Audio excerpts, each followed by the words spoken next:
لوگوں کو پتہ تو چلے کہ ہماری تھیالوجی کیا ہے. نام نہیں لوں گا, ایک صاحب ہیں جنہوں نے بہت لوگوں کو کنورٹ کیا ہے, بہت بڑا نام ہے ان کا.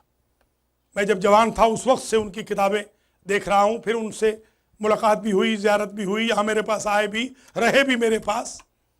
تو انہوں نے لاکھوں کو کنورٹ کیا, لاکھوں کو علی ولی اللہ پڑھایا, لاکھوں کو علی ولی اللہ پڑھانے کے بعد ان کے دماغ میں ایک وائرس آ گیا اور انہوں نے ایک کتاب لکھ دی ہمارے مذہب کے خلاف, اور لکھ کر کتاب یہ ڈاکٹر منظور رضوی ہیں ان کو دی, یہ جو نیو جرسی والے ابھی وہ مجلس میں تھے, ان کو دی کہ آپ چھپوا دیں. بھلا ان کا وہ مجھ سے پوچھ لیتے ہیں. مجھ سے انہوں نے کہا کہ سرکار ذرا بتا دیجیے یہ کتاب چھاپنے کے قابل ہے.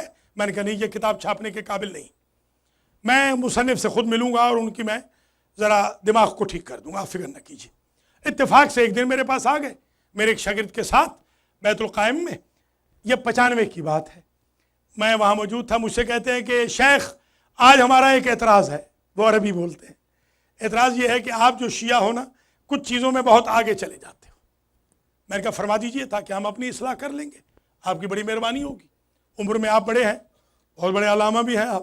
کہہ لیں گے یہ جو آپ لوگ کہتے ہیں کہ آپ کے جو امام ہیں, امام جو 12 امام 14 معصومین ہیں, یہ آپ کے جو 14 معصومین 12 امام ہیں, آپ یہ کہتے ہیں کہ یہ انبیاء اولو العزم کے برابر ہیں. تو میں نہیں مانتا. میں نے کہا پہلی بات تو یہ ہے کہ یہی آپ نے الزام لگایا ہے, یہ ہمارے ائمہ کی توہین ہے. ہمارے ائمہ کی برابری کوئی کر ہی نہیں سکتا, نہ کوئی فرشتہ نہ کوئی نبی. ہماری یہ ہستیاں 14 سارے انبیاء ما سلف سے افضل ہیں. ہمارے 12 امام حضور کو چھوڑ کر سارے نبیوں اور رسولوں سے افضل ہیں. کہا اس کی کوئی دلیل؟ میں نے کہا دلیل آپ نے اپنی کتاب میں لکھی ہے. کہنے لگے وہ کہا. میں نے کہا یہ دیکھیے کتاب میں آپ نے لکھا ہے کہ جب میں ادھر تھا تو میں نے حدیث کی تحقیق کی تھی, اولنا محمد, اوسطنا محمد, آخرنا محمد, کلنا محمد. یہ ہمارے اسکول آف تھاٹ میں آپ نے لکھا یہ حدیث ٹھیک ہے. تو بھئی اگر سنی عقیدے میں یہ حدیث ٹھیک ہے تو ایمان سے بتائیے محمد افضل ہیں یا سارے انبیاء افضل ہیں؟ جب سارے محمد ہیں تو سارے ان سے افضل ہیں.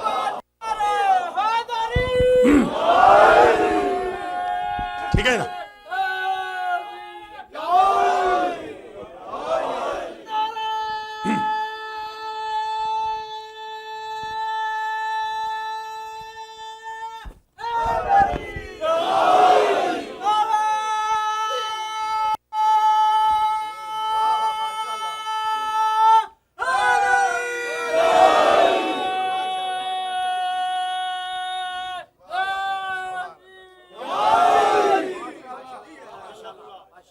تو بعض چیزیں ایسی مکس اپ ہو رہی ہیں, ہمیں بدنام کرنے کی کوششیں ہو رہی ہیں. اللہ کے فضل و کرم سے ہم اللہ کو وحدہ لا شریک مانتے, نہ اللہ کی صفات میں کوئی شریک ہے, نہ اللہ کی ذات میں کوئی شریک ہے, نہ اللہ کے افعال میں کوئی شریک ہے, نہ اللہ کی عبادت میں کوئی شریک ہے. بلکہ ہمارے ائمہ نے تو اللہ کی عبادت کروائی ہے. ایک جملہ شروع کر رہا ہوں, خطبہ بڑا طویل ہے, کم از کم 60 منٹ کا خطبہ ہے, شروع آج کر دیتا ہوں.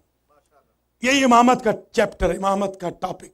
پوچھا ابو ذر نے سرکار سے کہ ذرا میرے مولا علی کی امامت کے لیے کچھ پروف عطا فرما دے.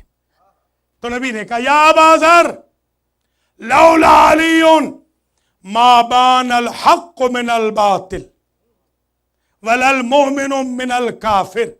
اگر علی نہ ہوتے تو حق و باطل میں ما بہل امتیاز نہ ہوتا. سمجھے وَلَا تَلْبِسُوا الْحَقَّ وَأَنْتُمْ تَعْلَمُونَ وَلَوِ اتَّبَعَ الْحَقُّ أَهْوَاءَهُمْ.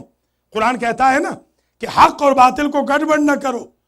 نبی فرماتے ہیں اگر تیرا مولا علی نہ ہوتا تو حق و باطل گڑبڑ ہو جاتے. حق و باطل سے جس پیمانے نے جدا کیا ہے اس کا نام علی اور ولی اللہ. اللہ اکبر, اللہ اکبر.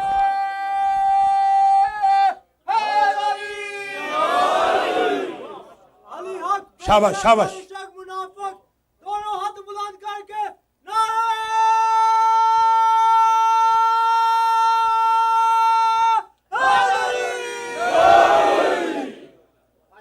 اب یہاں میں تقریر روک رہا ہوں، یہ جو 12 بجے پھر آنا ہے نا، تو خاور صاحب نے تو کہا ہے صرف مصائب پڑھیں، اور بیچاروں نے ڈر کے کہا ہے کہ نیاز نہیں ملنے والی۔ میں نے کہا ہم نے نیاز مانگی کب ہے؟ آپ کا اشرا پڑھ رہے ہیں نیاز کے بغیر تو ایک مجلس نہیں پڑھ سکتے۔ آپ ہم سے نیاز لیں، یہ نہ کہیں استغفر اللہ۔ ان جوانوں کو یہ بیچارے سمجھیں گے کہ کیونکہ مولانا کو نیاز نہیں دے رہے اس لیے وہ تھوڑی سی مجلس پڑھیں گے۔ میں پوری مجلس پڑھوں گا آدھے گھنٹے کی، اور میں انشاءاللہ اس میں مقدمہ امامت نمبر 3 پڑھوں گا۔ اس روایت کو میں آج مکمل کر دوں گا، یہ جو میں نے ابھی شروع کی ہے۔ صرف ایک جملہ اور سن لیں، باقی اس میں پڑھوں گا انشاءاللہ، اور وہ جملہ یہ ہے وَلَا الْمُؤْمِنُ مِنَ الْكَافِرِ، کافر اور مومن الگ نہ ہوتے اگر تیرا مولا علی نہ ہوتا ابو ذر۔ اور اگلا جملہ سبحان اللہ وَلَا عُبَدَ اللَّهِ، ابو ذر اگر علی نہ ہوتے تو اللہ ہوتا، اس کی عبادت نہ ہوتی۔ یا علی یا علی یا، سمجھ میں آ گئی بات؟ بس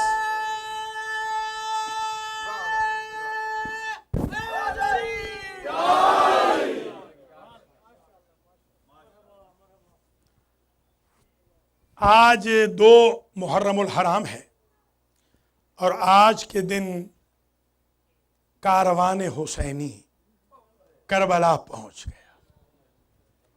آج ورود کربلا ہے۔ ورود کربلا کے کچھ واقعات ہیں، ان میں پہلا واقعہ تو یہ ہے کہ جب اس جگہ حسین ابن علی کا کاروان پہنچا تو حسین ابن علی کے گھوڑے نے چلنے سے انکار کر دی۔ میرے مولا نے 6 سواریاں بدلی، 6 گھوڑے، 2 گھوڑے تو رسول کے تھے، ایک کا نام تھا مرتجز، دوسرے کا نام تھا عقاب، 4 اور سواریاں بدلی، کوئی گھوڑا آگے نہیں چلتا۔ جب 6ٹھی سواری نے چلنے سے انکار کر دیا تو حسین ابن علی نے سرد آہ بھری اور فرمایا ہا ہونا محط رحالنا، ہماری وعدہ گاہ آ گئی، ہا ہونا تسقط دماؤنا، ہمارے خون کے بہنے کا صحرا آ گیا، ہا ہونا یقتل رجالنا، ہمارے مردوں کی قتل گاہ آ گئی۔ سوچ رہا ہوں اگلا جملہ کہوں کہ نہ کہوں۔ ہا ہونا تو تک حریمنا، ہمارے اہل خانہ کی بے حرمتی کی جگہ آ گئی۔ بس پردے میں اتنا ہی کہہ سکتا ہوں۔ اللہ اکبر۔ اسی اثناء میں سیدہ زینب آگے بڑھی۔ بی بی زینب نے 2 جملے کہے۔ ایک جملہ یہ کہا کہ بھیا جب آپ یہاں رکے ہیں نا تو یہاں ایک جھونکا آیا، ہوا کے جھونکے میں میں نے آپ کے خون کی خوشبو سونگھی۔ اللہ اکبر۔ امام کہتے ہیں بس بہن ہماری منزل آ گئی۔ اور دوسری بات یہ کہی بھیا جب بھی ہمارا قافلہ مدینہ سے لے کر کربلا تک جہاں رکتا ہے نا، ایک دکھیاری بی بی کی رونے کی آواز آتی ہے۔ کہا زینب یہ ماں فاطمہ ہے، جب میں وداع آخر کے لیے گیا تھا تو میری اماں نے یہ کہا تھا کہ بیٹا فکر نہ کرو، تم ہی نہیں جا رہے ہو، تمہاری ماں قدم قدم تمہارے قافلے کے ساتھ۔ جزاک اللہ اجرکم علی اللہ۔ اللہ سوائے غم آل محمد کے کسی غم میں نہ رلائے۔ اللہ بیماروں کو شفائے کامل و عاجل عطا فرمائے، خاص طور پہ ہمارے زہری صاحب کو اللہ مکمل شفا دے، اور منظورین کو بھی اللہ شفا عطا فرمائے۔ بانیان مجلس کو اللہ جزا دے۔ کل بھی بہترین نیاز خلیفہ صاحبان کی طرف سے آئی تھی، آج بھی بہترین اہتمام ہے۔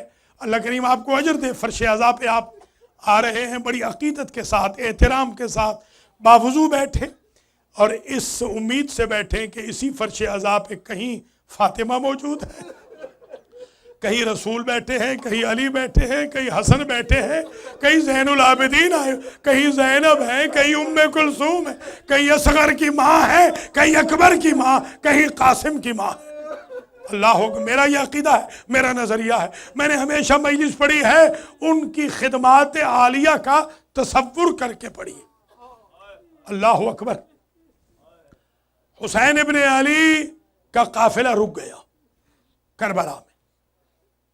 ابو الفضل، حسین ابن علی کہتے ہیں ابو الفضل عباس ذرا جاؤ، یہ سامنے بستی نظر آ رہی ہے نا، تو اس بستی کے کسی بزرگ کو بلا کے لیا، یہ اسباب گریہ کے لیے ہے، ورنہ حسین جانتے ہیں جب وہ خود نشاندہی فرما رہے ہیں کہ ہمارا مقتل آ گیا، ہماری بہنوں کے چادروں کے لٹنے کی جگہ آ گئی، ہماری بچیوں کے تماچے کھانے کی جگہ آ گئی، ہماری لاشوں کی پامالی والا میدان آ گیا، سب جانتے ہیں، مگر اسباب گریہ بھی ضروری ہیں، جاؤ کسی بزرگ کو بلا لاؤ۔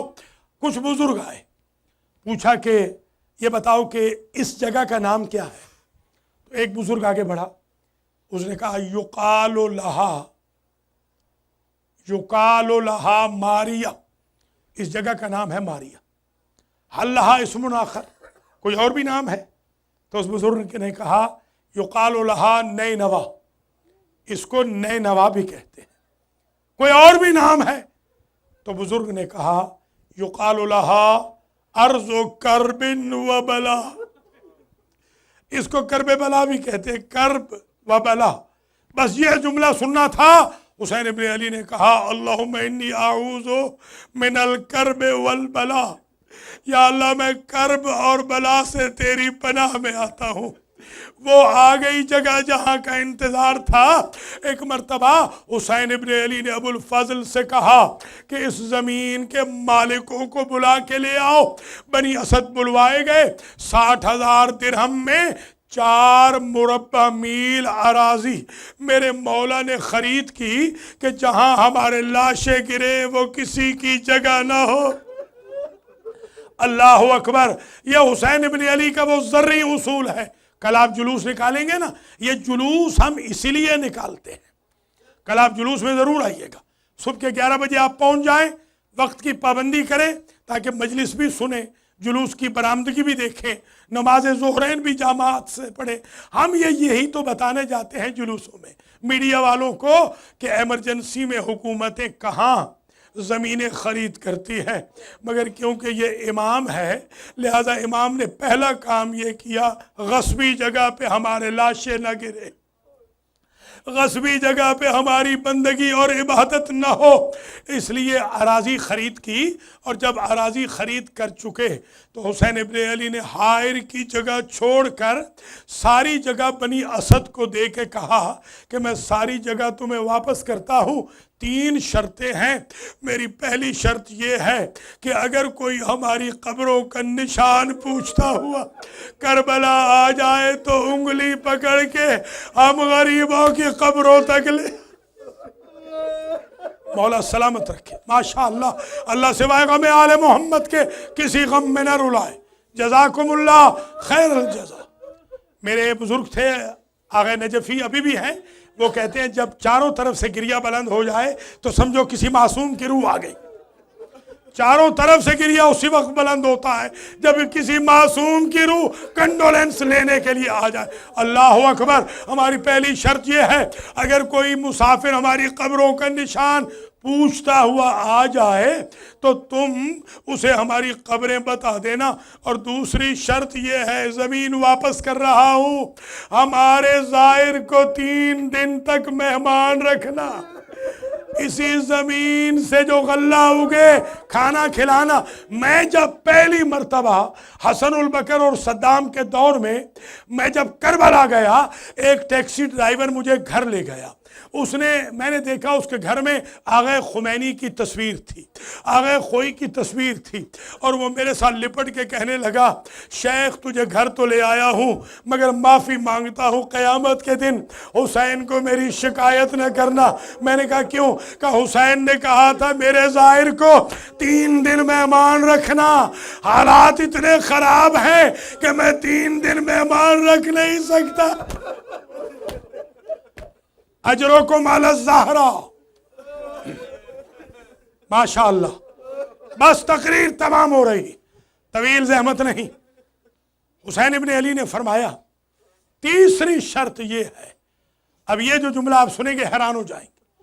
تیسری شرط اے بنی اسد والو یہ ہے کہ جب ہمارے لاشیں بے گور و کفن پڑے ہوں تو تھوڑی تھوڑی خاک ہماری لاشوں پہ ڈال دینا تاکہ ہماری قبریں بن جائیں، اور اب تم چلے جاؤ اپنی بیویوں کو بھیج دو، اپنی عورتوں کو بھیج دو۔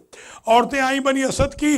حسین ابن علی نے جب جملہ کہا، میں بھی زینب کا بھائی ہوں، میں بھی ام کلثوم کا بھائی ہوں، میں رقیہ کا بھائی ہوں، اگر تمہارے مرد مجبور ہو تو تم پانی لینے کے بہانے چلی آنا، تھوڑی تھوڑی خاک ہماری قبروں پہ ڈال دینا، ہماری لاشوں پہ ڈال دینا، اور اب تم چلی جاؤ اور اپنے بچوں کو بھیج دو۔ جب چھوٹے چھوٹے بچے آئے، حسین ابن علی کہتے ہیں میں بھی اکبر کا باپ ہوں، میں بھی اصغر کا باپ ہوں، اگر تمہارے والدین مجبور ہو تو تم کھیلنے کے بہانے چلے آنا، تھوڑی تھوڑی خاک اپنی جھولیوں میں لے آنا۔ جزاک اللہ، اجرکم علی اللہ۔ آخری جملہ التماس دعا۔ خیمے لگ گئے، وصیتیں ہو گئیں، بیع نامہ لکھا گیا۔ عرب میں دستور تھا کہ جب بیع نامہ لکھا جاتا تھا تو جو پیسے دے رہا ہوتا تھا مالک، وہ اپنے نام لکھواتا تھا، مگر حسین ابن علی نے بیع نامے میں جو نام لکھوایا وہ علی اکبر کا تھا۔ یہ علی اکبر کی جاگیر ہے کربلا، یہ کربلا علی اکبر کی جاگیر۔ یہی وجہ ہے، مجھے آج بھی یاد ہے، نثار حویلی میں ایک عالم دین عشرہ پڑھ رہے تھے، نثار حویلی لاہور میں۔ ان عالم دین نے ایک جملہ پڑھا تھا، لوگ ایک دوسرے کے گلے لگ گئے تھے، ماتم شروع ہو گیا تھا، جوانوں نے ٹکریں مار دی تھی دیواروں کے ساتھ۔